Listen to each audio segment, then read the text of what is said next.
मी doctor अमृत चौधरी, नागपूर महानगरपालिका आयुक्त। गेल्या काही दिवसांपासून पावसामुळे नागपूर शहरातल्या काही भागांमध्ये इव्हन काही घरांमध्ये सुद्धा पाणी जमा झालेलं आहे आणि त्यामुळे तिथे डासांची उत्पत्ती होऊन जे डेंग्यू, चिकनगुन्या तत्सम जे आजार आहेत त्यांचं प्रमाण काही प्रमाणामध्ये वाढलेलं आहे। त्याला रोकथाम करण्यासाठी आपल्या सगळ्यांनी काळजी घेणे अतिशय आवश्यक आहे। सार्वजनिक ठिकाणी जमा झालेलं पाणी ड्रेन करून घेण्यासाठी महानगरपालिकेच्या टीम कार्यरत आहेत, पण त्याचबरोबर आपापल्या घरामध्ये जी वेगवेगळी ठिकाणं असतात, जसं की जुने काही टायर्स पडलेले असतील किंवा कूलर्सचे टाकी आहेत, रांजण आहेत, नारळाच्या करवंट्या किंवा अशा ठिकाणी ते पाणी जमा होतं, या ठिकाणी सुद्धा डासांची उत्पत्ती होती।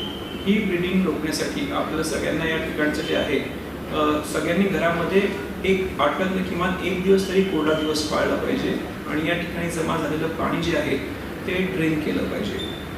तसंच डासांचा डंख होणार नाही याच्यासाठी ज्या पुरेशा आवश्यक काळजी आहे ती घेतली पाहिजे।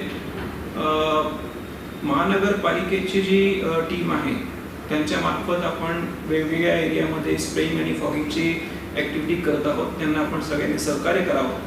तसेच महानगरपालिकेमार्फत सर्व ज्या आशा आहेत त्या घरोघरी व्हिजिट करून आपल्याकडे चेक करतायत की असे कुठे आपल्याकडे डासाची उत्पत्तीच्या ठिकाण होत आहे का, आणि तसं असेल तर ते आपण ड्रेन करून घेतो आहोत। तर या सर्व कर्मचाऱ्यांना देखील आपण सहकार्य करावं। जर आपल्याला आजाराचं कोणतं लक्षण आढळलं, जसं की ताप आहे, अतिशय अशक्तपणा असेल, तर वेळोवेळीच आपण याची योग्य ती तपासणी करून घ्यावी, जेणेकरून याचं सिरियस आजारामध्ये पर्यवसन होणार नाही। महानगरपालिकेमार्फत जी काही आपल्याला डेंग्यू, चिकनगुन्या तसेच इतर जे आजार आहेत, संसर्गजन्य आजार या पावसाळ्यामध्ये वाढतात, ते रोखण्यासाठी आम्ही पुरेपूर प्रयत्न करतो आहोत।